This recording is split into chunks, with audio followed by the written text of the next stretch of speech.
하나님의 절대를 깨닫고 그 하나님을 체험하는 시간 되시기를 주님으로 축원합니다.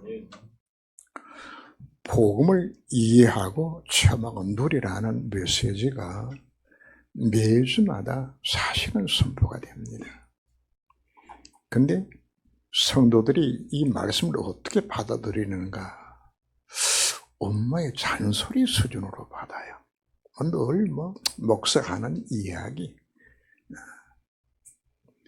그러면 여러분들이 신앙생활에 실패를 하게 됩니다. 왜 끊임없이 강조하고 있는 것인가? 실제로 우리 복음을 못 누리면 사실은 이런 인생 가운데에 지옥과 재앙과 흑암의 배경이 무너지질 않아요. 그러나 여러분들이 복음을 누리면 여러분 삶의 현장이 아무리 노바디 현장, 아무것도 할 수 없는 나싱 현장, 아무것도 가진 것이 없는 그 현장 속에서도 이 복음 깨달으면 사실 완전 승리하는 겁니다. 요셉 얘기를 왜 자주 하는 것인가? 사실 요셉은 한마디로 개 같은 인생이에요. 어물직 죽었죠. 이복 형들이 집단 괴롭히죠. 그 애걸복구라는 그 동생을 인신매매로 정신노예로 형님 팔아먹죠. 이산 여자 만나서 감옥 가죠. 정말 개같은 인생이에요. 근데 한 가지 요셉 뭘 깨달았나요? 이 복음들이 이 한 갖고 완전 승리하는 겁니다. 요셉 형들은 관심이 어디 있었나요? 얼마나 잘 먹고 좋은 옷 입고 부모 사랑받고 이것이 관심이었어요. 그러면은 요셉의 형들은 그런 복음을 안 들었냐? 꽃같이 할아버지 이삭과 아버지 야곱을 통하여서 복음에서 들었어요. 들었는데 형들은 뭐로 받았죠? 어머니 잔소리로 받았어. 그러나 요셉은 이걸 뭐했죠? 가슴에 담은 거예요. 이삭이 나이 60에 쌍둥이 아들을 낳지요. 하나는 예수, 하나는 야곱입니다. 그런데 야곱은 아버지와 어머니의 그 복음 메시지를 가슴에 담았어요. 그러나 에서는 이걸 시시하게 여겼어요. 그래서 성경 망령된 예수라고 말하는데 바로 그것을 끝내주는 것이 아니고 여러분 성경에 오바더스라는 성경이 나옵니다. 그 예수가 붉은 걸 좋아한다고 해서 에돔이라는 별명을 갖고 있거든요. 에돔, 붉다는 뜻입니다. 그래서 하나님은 에돔 족속을 하나님이 철저히 승하지 못하도록 막아요. 네가 높이 올라가면 내가 너 바지가이로 잡아당겨서 내가 널 떨어뜨리겠다고. 다 된 밥에 죄 뿌린다는 이야기죠. 그죠? 하나님이 잘 될 것 같은데 하나 또 막아버려요. 뭐 하면은 우리가 복음 누리지 못하면 인생 그와 같다고 우리에게 설명하고 있는 겁니다. 하나님을 가장 기분 나쁘게 하는 것이 무엇일까요? 하나님의 도우심 필요 없다는 생각입니다. 죄 중에 가장 큰 죄가 무슨 죄인가요? 예수 안 믿는 죄입니다. 하나님이 인간의 몸을 입으시 땅에 오셔서 우리 인간의 근본 문제 그분이 해결하셨습니다. 그리고 복음만 모든 축을 주셨는데 이걸 필요 없다고 하는 자들, 하나님의 선물을 거역하면은 구원의 길 자체가 없는 것이거든요. 신자가 범하는 죄 중에 가장 큰 죄가 무엇일까요?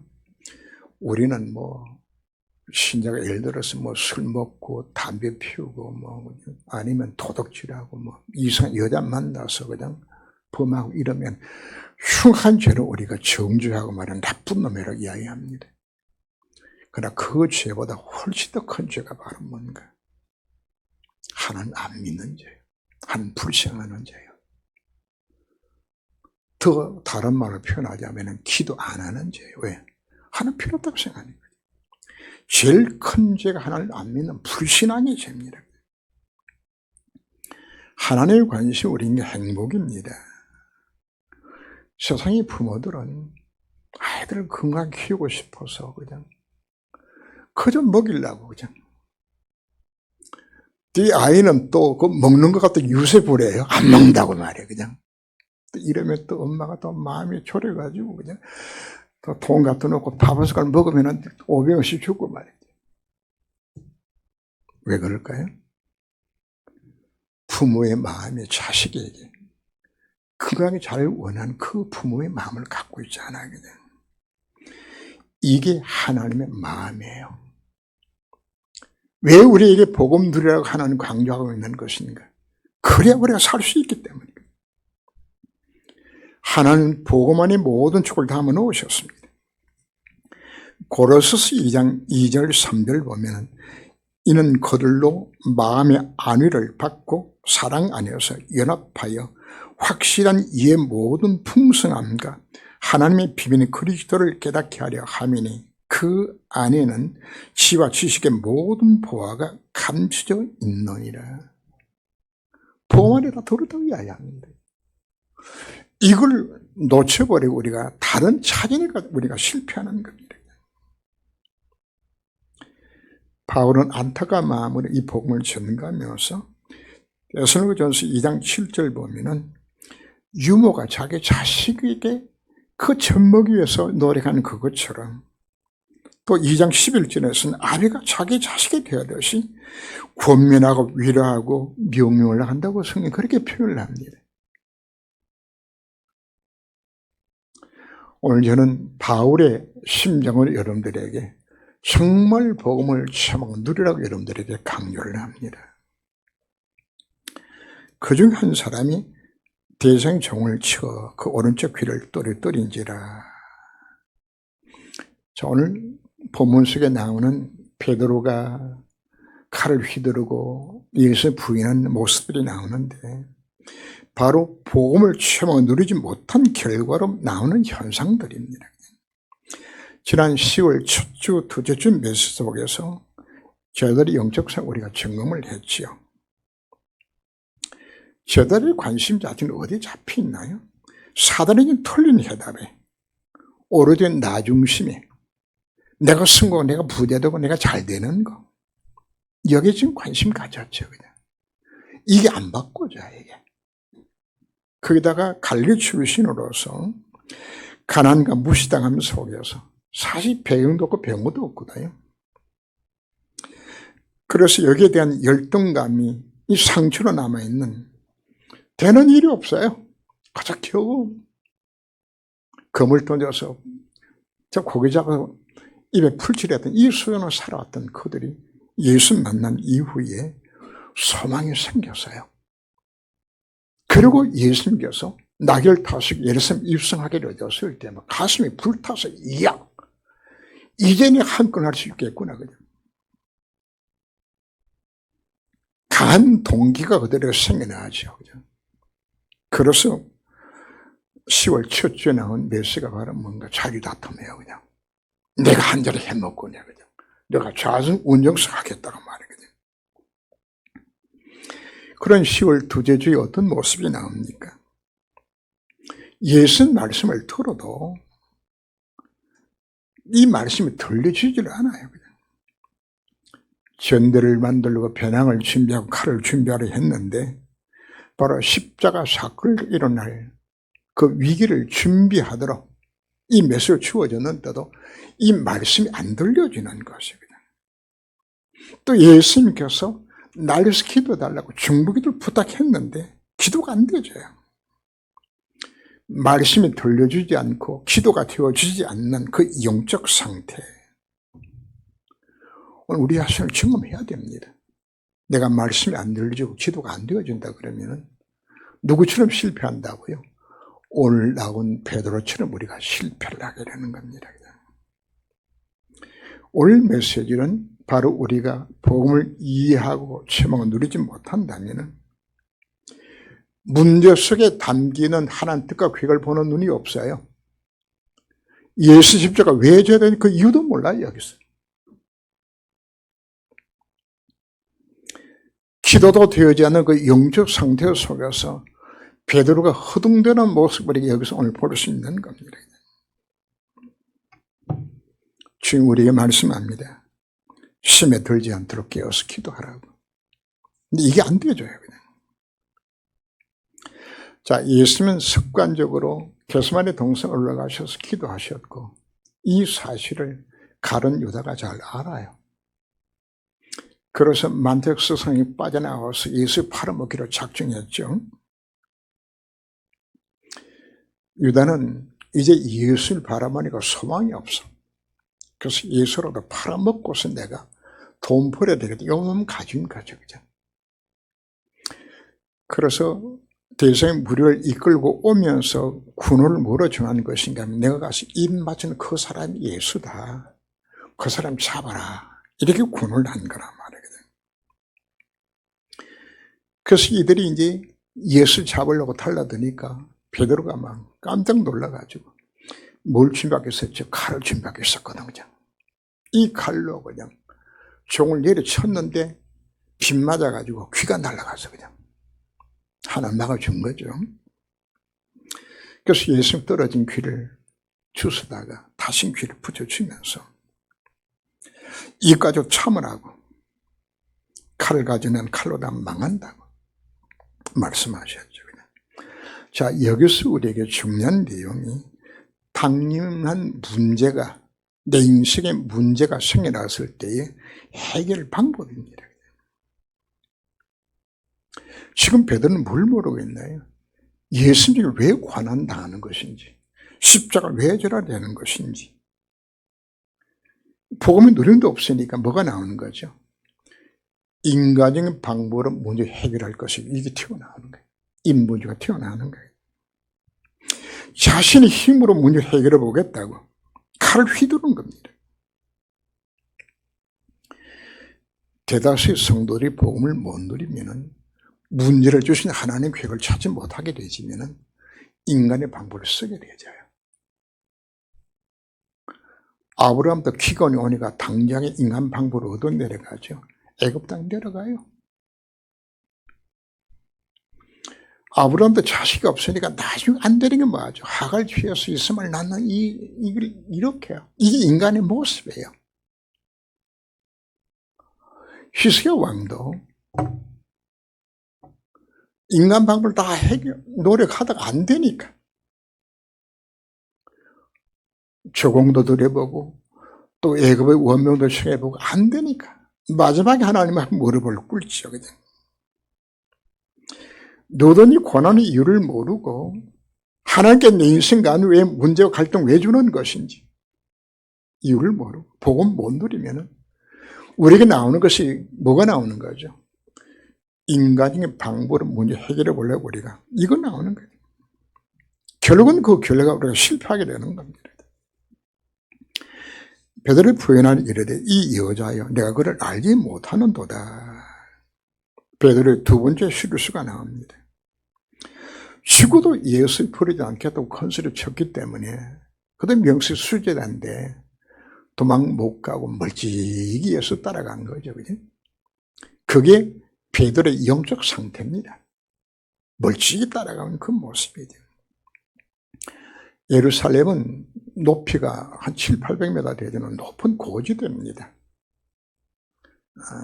제가 한번 11월 달에 한번 간 적이 있었는데 밑에서는 날씨가 더워서 수영을 했어. 그 올라가니까 진눈깨비가 내리더라고요. 기온차가 그렇게 많이 납니다. 3, 4월이면 좀 싸늘하고 추워요. 예루살렘에는. 그래서 이제 모닥불 피워놓고 앉은 그 장소에 베드로도 자기가 예수 제자가 아닌 척하고 이제 거기 들어가서 같이 앉는 거예요. 그냥. 그래서 한 사람이 그냥, 야, 밝으면 불고 너 예수 따라다니라. 아니야. 그죠. 근데 이 갈릴리 사람과 유대 사람들하고 뭐가 다른 것인가 하면 사투리 억양이 달라요. 우리 전라도 사람이 경상 사람 들어보면 딱 알아맞혔듯이 그냥 이들 보면 갈릴리 이 사투리 나오거든요. 너도 그 사람이야 그냥. 그랬더니 베드로가 그냥 예수는 맹세하면서 부인하고 나중엔 처우자면서 예수님 부인하는 사건을 우리가 봅니다. 사단이 인간을 공격할 때서는 최종 무기가 무엇인가? 바로 죽인다는 거예요. 생명의 위협이에요. 바로 이 영적 싸움을 승리하도록 주님은 기도하라고 했지만 사실 기도하지 않았지요. 누구든 죽음의 위기 앞에서는 쉽게 다 무너져요. 아브라함도 애굽에 내려갔다가 아내 때문에 자기 죽을 위기가 오니까 아내를 누이라고 속이죠. 그죠? 창세기 26장을 보면은 이삭도 자기 아내를 누이라고 속여요. 죽으면 끝이라고 생각하니까 생명 위협에 넣혔어요. 유교 때에 예배드리는 곳을 이민구들이 급습을 했어요. 거기서 이제 총을 들고 와서, 따발총이죠. 딱 들고 서서 예수 초상을 걷어다가 교회 앞에 딱 내놓고 초상에 침 뱉고 발로 밟고 지나가면 살려주고 안 그러면 죽인다 그러니까 그냥 다 뭐하죠. 그냥 침 뱉고 발로 밟고 그냥 지나가는 거예요. 나이 80이던 할머니도 침 탁 뱉고 밟고 지나가는 거죠. 그게 인간의 모습이에요. 만약 나에게 이와 같은 위기가 찾아온다면 우리는 무엇을 선택할 것인가? 예수님 제자들에게 마태복음 16장 24, 25절에서 말씀합니다. 누구든 나를 따라오려거든 자기를 부인하고 자기 십자가를 지고 나를 따를 것이니라. 누구든 제 목숨을 구원하고자 하면 이럴 것이요 누구든지 나를 위하여 제 목숨을 잃으면 찾으리라고 말씀하셨습니다. 한마디로 살고자 하는 자는 죽고 죽고자 하는 삽니다. 그런데 우리 이 앞에서 우리가 대다수 뭐하죠? 예수 부인이에요. 그러나 성경에 위대한 인물들이 나오죠. 다니엘의 세 친구들, 풀불 앞에서, 다니엘 사다굴 앞에서 예수도 죽으면 죽으리라고 뭘 선택하죠? 죽음을 선택했고 그 결과를 그들을 통해서 온 땅에 하나님의 살아계신 그들이 선포하도록 하는 걸 만들어줬습니다. 자, 지금은 순교 시대는 아닙니다. 그러나 우리가 복음으로 결론 나지 아니하면은 사단의 공격에 죽음의 공포 속에서 우리는 예수 부인하게 됩니다. 산순교자들이 고백을 해요. 죽음의 일부 직전에서 하나님 컨대 권하신 분들이 고백이 그때 하나님 뭘 주는 것인가? 순교할 수 있는 힘을 다 주었다고 표현하더라고요. 자, 우리는 지금은 순교하는 시대는 아닙니다. 그지? 그럼 하나는 지금 사단은 무엇으로 공격할까요? 또 다른 무엇으로 사단은 우리를 공격을 해요. 세상 것 때문에 영적인 것을 포기하도록 우리를 공격하죠. 복음이냐 돈이냐, 복음이냐 성공이냐, 복음이냐 출세냐.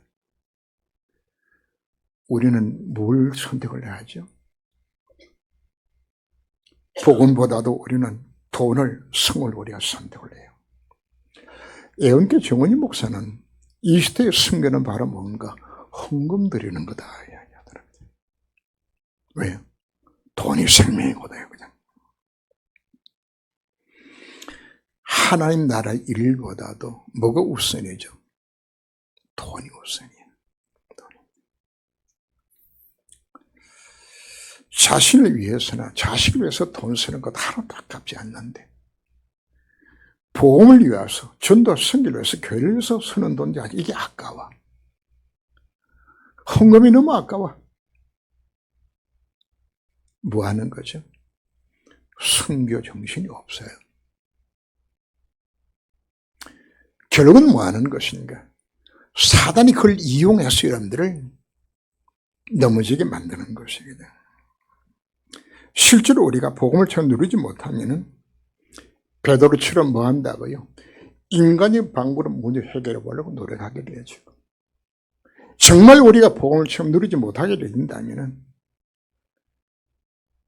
생명의 위협을 느껴서 예수 부인하는 것처럼 내 인생 가운데서도 마땅히 주님 앞에 드려야 될 모든 시간과 정성들 다 이걸 놓쳐버려 신앙고리 하게 되는 겁니다. 주의 말씀 곧 오늘 닭 울리기 전에 네가 3번 나를 부인하리라 하심이 생각나서 밖에 나가서 힘이 통곡하니라. 자, 오늘 본문 속에 2사람의 등장을 합니다. 가룟 유다와 베드로가 등장하죠. 2사람 모두 큰 잘못을 범했습니다. 근데 그 잘못 배경 속에 뭐가 역사했죠? 사단이 둘 다 공격을 했어요. 누가복음 22장 3절 보면은 유다에게 사단이 들어가니 예수 팔려고 하는 생각을 그렇게 품었다고 말하죠. 누가복음 22장 31절에서는 시몬아 보라 사단이 너희를 밀가하려고 요구하였으나 2사람도 누구한테 속은 거죠? 사단에게 속은 거예요. 그냥. 근데 다른 것은 가룟 유다에게는 예수 생명이 없었고 베드로는 예수 생명이 있었어요. 2사람의 잘못의 크기는 베드로도 가룟 유다만큼 큰 죄를 사실 범한 거예요. 그런데 가룟 유다는 단 한 번도 예수를 주라 그리스도로 신하지 않았어요. 언어의 호칭 자체가 랍비어하고 불렀어요. 선생님이야. 근데 베드로는 예수님 뭐라고 고백했나요? 그 유명한 마태복음 16장 16절에서 주는 그리스도시요 살아계신 하나님의 아들이라고 신앙 고백했어요. 차이는 그것이에요. 유다는 예수 팔아먹고 양심의 가책을 받아서 예수판 대가로 받았던 은 30을 가져다가 그냥 성전에 집어던지고, 그죠?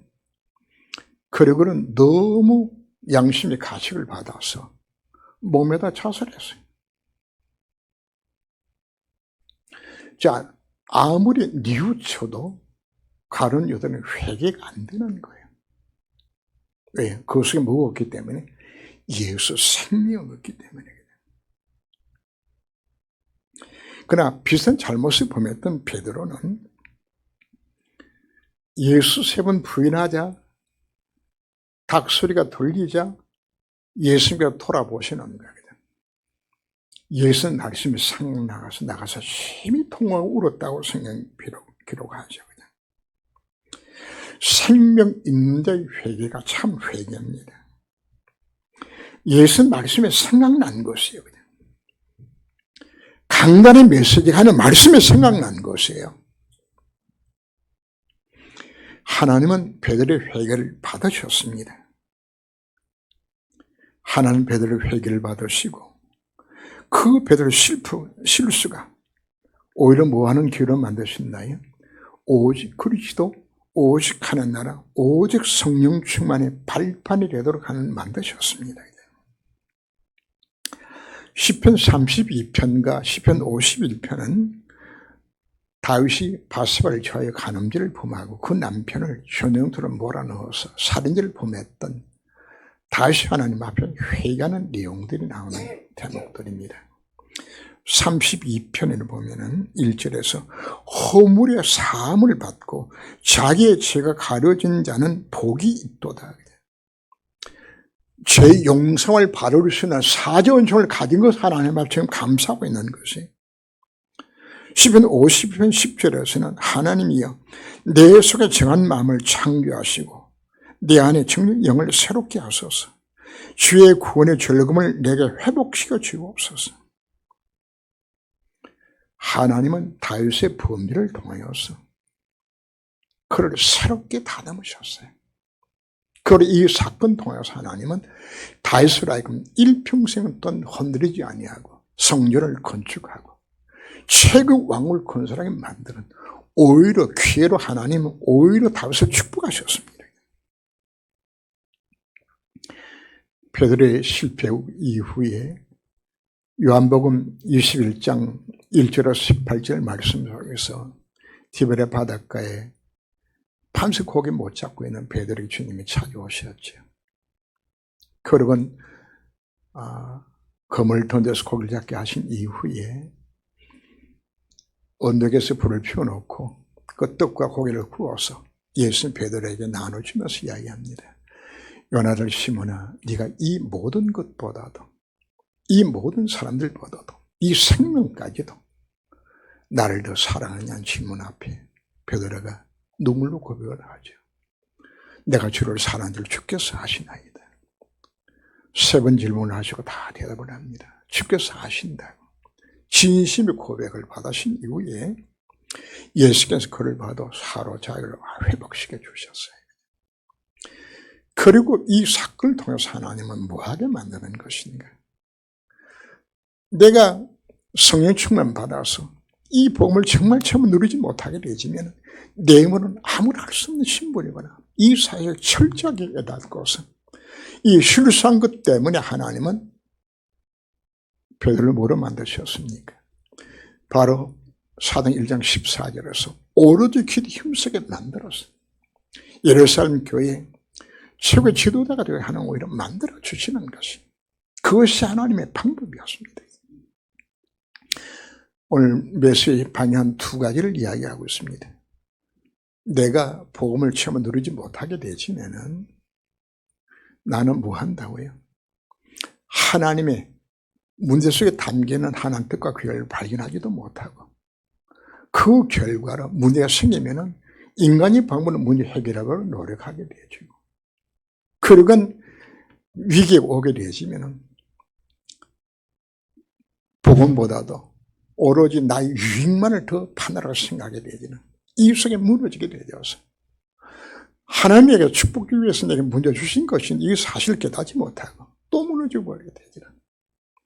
그러나 우리 이 사실이 정말 깨닫게 되진다 그러면은 하나님 내 인생을 구원하여 하나님 자녀 삼으시다 위하여 하는 것은 비록 내가 실수하고 잘못이 있을지라도 너희 속에 착한 일을 시작하시니까 그리스도 예수를 알까지 이루도록 하나님 나를 버리지 아니하시고 나를 또 이끄시는, 그래서 깨닫고서 내 실패한 것이 오히려 발판이 되도록 만드셔서 나를 다시금 새롭게 도전하도록 만드시는 것이 바로 성령의 심을 우리가 깨닫고, 혹시 여러분들 우리가 복음 누리지 못했습니까? 이 인생에 문제가 있습니까? 이걸 두고 우리 하나님 앞 정말 도전하여서 하나님의 사조원적으로 우리가 정말 체험하고 새로운 인생으로 거듭날 수 있는 축복된 기회가 되시기를 주님으로 축원합니다. 그 다음에 하나님의 관심은 우리의 행복입니다. 하나님 우리에게 복음의 말씀을 주셨고 이 언약자고 정말 기도하면서 이 복음을 체험하고 누리라고 우리에게 수없이 강조하지만 우리는 어머니의 잔소리처럼 이 하나님의 음성을 우리가 놓쳐버리고 베드로처럼 문제가 생기면 인본주의로 문제를 해결하고 노력하고 위기가 오게 되어지면 복음보다도 오히려 다른 걸 선택하는 지금까지 나의 삶의 모습을 우리가 생각을 하며 이게 오늘 말씀을 가슴에 담고 하나님 내 힘으로 아무것도 할 수 없다는 사실 정말 깨닫고 실패한 베드로가 그 실패한 오히려 발판이 되어서 최고의 사도로 쓰임받았던 것처럼 저를 지금까지 실패한 것이 오히려 발판이 되어서 하나님 쓰임받는 우리 모든 성도가 되기까지 하나님이요 제 마음과 생각을 붙들어 주옵시고 새로운 시작이 되도록 하나님이 간섭하여 주옵소서. 주 예수 그리스도 이름으로 기도합니다. 아멘.